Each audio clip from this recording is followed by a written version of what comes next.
आपल्याच्या संदर्भात पूर्ण माहिती मी आता घेतलेली आहे. एक रुग्ण जो आहे तो सापडलेला आहे आफ्रिकेमध्ये. त्या संदर्भामध्ये आता पुढे जाऊन त्याचा त्रास तो आता आपल्या मुंबई शहरामध्ये बऱ्यापैकी परदेशी नागरिक येतात, बऱ्यापैकी परदेशी नागरिक जातात. त्यामुळे ह्याचा प्रादुर्भाव जास्तीत जास्त वाढू नये याची सतर्कता आपण सगळ्याच रुग्णालयाला किंवा इतर रुग्णालयाला आपण घ्यायला सांगितलेली आहे. त्यामुळे त्याच्यावरती पूर्ण पाहणी आणि त्याच्या बाबतीत सगळी व्यवस्था करण्याचं काम मुंबई महानगरपालिका जातीने करणार. नाही, आता सध्या काहीच वापरण्याचं कारण नाही. आपण कुठल्याही महापौर म्हणून तर माझं त्याविषयी बरोबर ठरणार नाही. पोलीस नागरिकांमध्ये भीतीचं वातावरण, घाबरण्याचं वातावरण तयार करण्याचं काहीही कारण नाही आहे. आपली यंत्रणा सज्ज आहे. मुंबई महानगरपालिका पूर्ण जागतात. 2 ते 3 दिवस नाही, आता तसंच मुंबईमध्ये आता सध्या तसा काहीच विषय नाही आहे. फक्त त्याचा प्रादुर्भाव किंवा येणारे नागरिक परदेशी त्यांच्या माध्यमातून मुंबईला ह्याचा त्रास होऊ नये. कारण मुंबईमध्ये ही मुंबई कॉस्मोपॉलिटन आहे, बऱ्यापैकी परदेशी नागरिक येत असतात. त्याची काळजी आपण फक्त घेतो. आज 27 तारीख आहे, 31 तारखेपर्यंत नालेसफाईची लास्ट डेडलाईन आहे. काय परिस्थिती आपण आपण सगळ्या झोन पाय जो आहे तो आता बऱ्यापैकी तोही एका चांगल्या टप्प्यावरती आलेला आहे. बाकीचे आपण जवळपास 70-75% पोहोचलो आहे.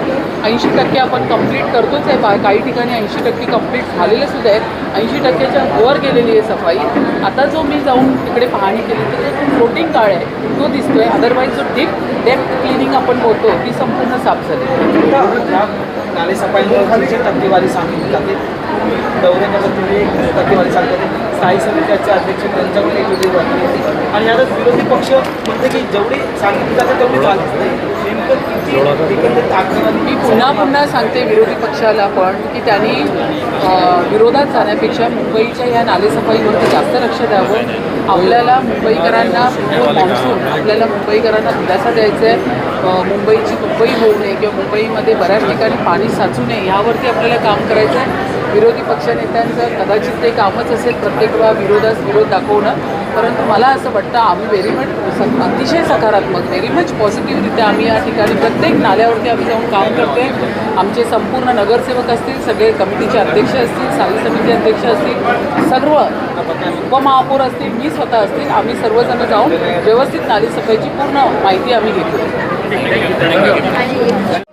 पकड साइड में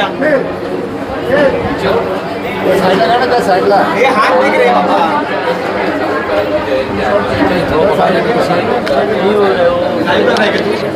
आ रहे क्या फ्रेम में आ रहा इसको देना इससे ले लेना बात सावरकरांच्या जयंतीच्या रोल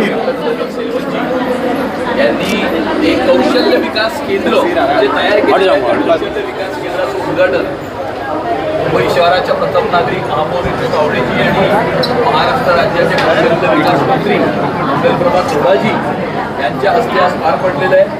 आजूबाजूच्या परिसरातील आणि सायन कोळीवाडा विधानसभा मतदारसंघातील तरुणींकरता हा एक खूप चांगला उपक्रम आहे. जेणेकरून एडेड स्किल या आपल्या इकडच्या तरुणींना या ठिकाणी शिकता येतील आणि या तरुणींना एम्प्लॉयबल करण्याच्या दृष्टिकोनातून या ठिकाणी घेतलेलं एक फार मोठं पाऊल आहे. त्यासाठी मी आमदार कॅप्टन कबीर सेलवंजी यांचे अत्यंत मनापासून अभिनंदन करतो.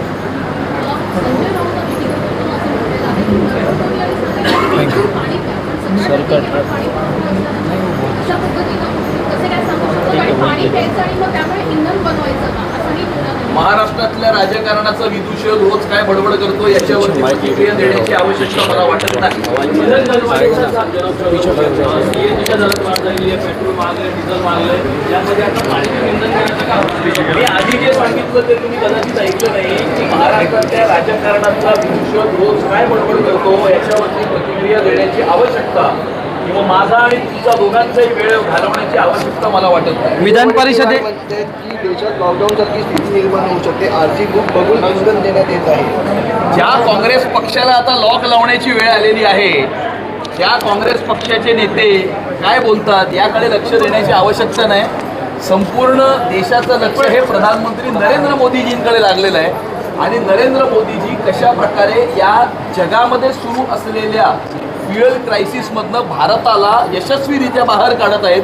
त्याकरता या देशातली 140 कोटी जनता मोदीजींच्या पाठीशी खंबीरपणे उभी आहे. विधान परिषदेसाठीच्या चर्चा ज्या आहेत त्या काही जण स्वातंत्र्यवीर सावरकरांवर टीका करतात, त्यांना सावरकर हे कळलेच नाही, काँग्रेसला आता त्यांनी कोणाला टोळा लगावला हे तुम्हाला त्यांना विचारावं लागेल. याचं उत्तर मी कसं देईन? परंतु मी कुठेतरी असं वाचलं की जातीमध्ये तेढ निर्माण करू नये अशा प्रकारचं वक्तव्य त्यांनी केलं होतं. त्यामुळे खरे स्वातंत्र्यवीर विनायक दामोदर सावरकर किती लोकांना कळले हा खरा तर प्रश्न आहे.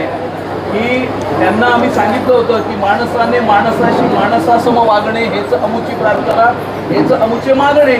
आणि त्यामुळे सावरकरांनी हिंदुत्वाचा ज्वलंत विचार पुढे करून या संपूर्ण देशाला एक करण्याचं काम केलं. मग याच्यामध्ये भाषेच्या आधारावर, प्रांताच्या आधारावरती, प्रदेशाच्या आधारावरती कोण समाजामध्ये तेढ निर्माण करण्याचा आपल्या राजकारणासाठी प्रयत्न करत आहे हे संपूर्ण महाराष्ट्राच्या समोर उघड आहे. आणि त्यामुळे स्वातंत्र्यवीर सावरकर हे अनेक लोकांना शिकण्याची, वाचण्याची आणि जगण्याची आवश्यकता आहे असं मला वाटतं. विधान परिषदेच्या लागातून अनेक दिवसांपासून राजकारण आणि चर्चा सुरू आहे. त्यातच ठाण्यामध्ये नेमकं काय चालू आहे हे कळत नाही. एकीकडे क्षितिज ठाकूरसाठी शिंदेची शिवसेना पुढे, तर भाजप राजू पाटलांसाठी पुढे. नेमकं भारतीय जनता पार्टी, शिवसेना, राष्ट्रवादी काँग्रेस पार्टी ही युती आपापसामध्ये चर्चा करून व्यवस्थितरित्या या ठिकाणी जागा वाटप करून याच्यातनं मार्ग काढेल. यामध्ये काही लोक देव पाण्यात ठेवून बसलेले आहेत, त्यांना पूर्ण शेवटी हाताशी भोपळाच लागणार आहे एवढंच मी त्यांना सांगू इच्छितो. काल सुधार समितीमध्ये काही ठराव आले होते, 6 पैकी 4 ठराव जे आहेत त्या ठरावांना ठाकरेंच्या शिवसेनेने विरोध केला होता. आदित्य ठाकरेंनी पत्रकार परिषद घेतली होती, त्यानंतर ते फेरविचारासाठी पाठवलेले आहेत.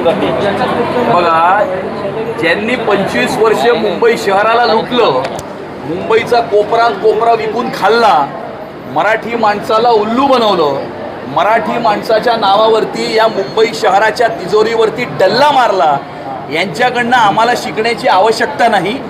सन्माननीय मुख्यमंत्री देवेंद्र फडणवीस साहेब हे प्रत्येक गोष्टीकडे जातीने लक्ष देत असतात. देवेंद्र फडणवीस साहेब हे प्रत्येक गोष्टीकडे त्यांचं लक्ष असून या ठिकाणी मुंबई महानगरपालिकेमध्ये कुठलीही चुकीची गोष्ट ही ते होऊ देणार नाहीत.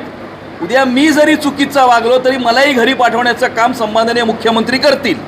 आणि त्यामुळे कुणी टीका केली किंवा कुणी प्रेस कॉन्फरन्स घेतली किंवा कुणी काय उपदेश दिले याच्याकरता ते प्रस्ताव परत पाठवण्यात आलेले नाही आहेत. ते प्रस्ताव फेरविचाराकरता परत पाठवण्यात आलेले आहेत.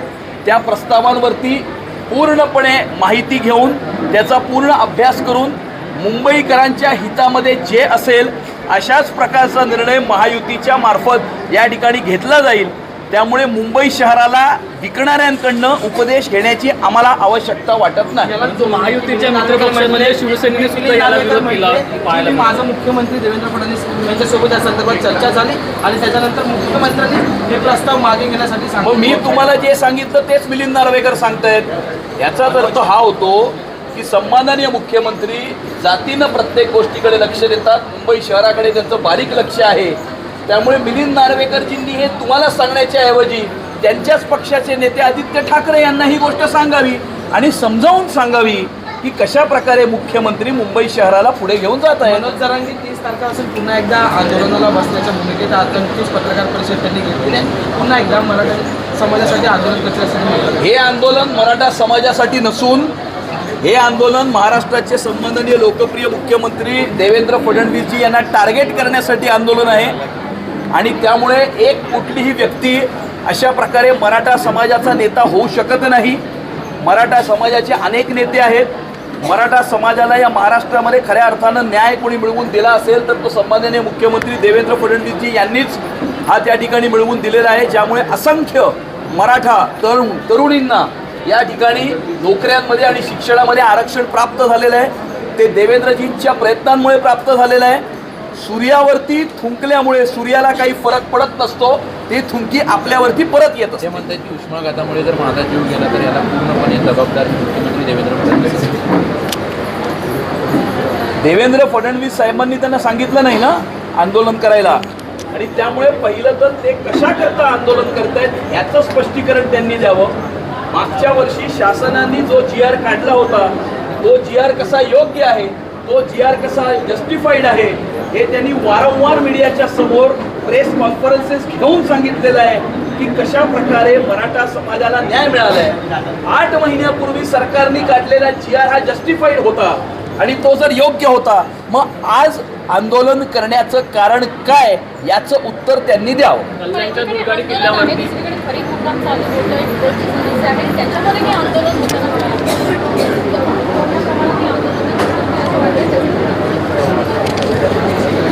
आता सर्वांचं लक्ष हे खरं तर पावसाकडे लागलेलं आहे आणि सर्वांचं लक्ष या जगामध्ये फ्युएल क्रायसिस किंवा एनर्जी क्रायसिस कुठल्या दिशेने जाते, युद्ध कधी थांबतं, युद्धामध्ये तोडगा कधी येतो, याच्यावरती संपूर्ण जगाचं लक्ष लागलं आहे, देशाचं लक्ष लागलं आहे, महाराष्ट्राचं आणि मुंबई शहराचंही लक्ष लागलेलं आहे. देशाचे प्रधानमंत्री नरेंद्र मोदीजी आणि सन्माननीय मुख्यमंत्री देवेंद्रजी हे या दोन्हीकडे लक्ष ठेवून या देशाला आणि महाराष्ट्राला याच्यातून कसं पुढे न्यायचं याकडे.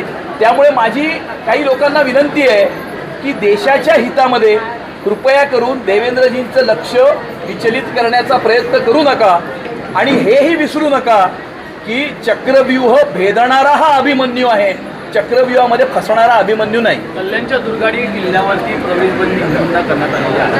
चुकीच्या दिवशी काही घटना घडली आहे. दोन्ही शिवसेनेकडून घंटानाद आंदोलन त्या ठिकाणी करण्यात आले. ते शिवसेना तर मला एकच माहिती आहे, दुसरा जो आहे तो एक गट आहे, उबाटा गट आहे आणि त्यामुळे हिंदू हृदय सम्राट शिवसेना प्रमुख बाळासाहेब ठाकरेंचे विचार पुढे घेऊन जाणारी एकच शिवसेना आहे, ज्याचे मुख्य नेते एकनाथजी शिंदे आहेत. आता दुसरा जो एक गट आहे त्या गटानं तर या संपूर्ण मुंबई शहराला आजूबाजूच्या परिसराला MMRला हिरवं करण्याचं काम हे त्यांनी जे सुरू केलं होतं, त्यामुळे ते कशासाठी आंदोलन करतात हे मला माहीत नाही. परंतु या ठिकाणी कुठल्याही प्रकारचा भेदभाव हे सरकार होऊ देणार नाही आणि विशिष्ट प्रकारच्या समाजाचा सण आहे म्हणून तुम्ही किल्ल्यावर जाऊ नका किंवा इथे जाऊ नका अशा प्रकारे कोणी सांगू शकत नाही.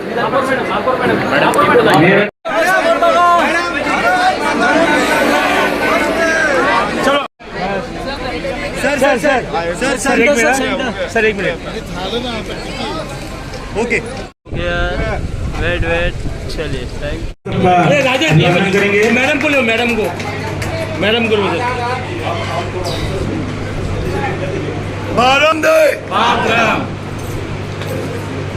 लुक सेंटर एक मिनट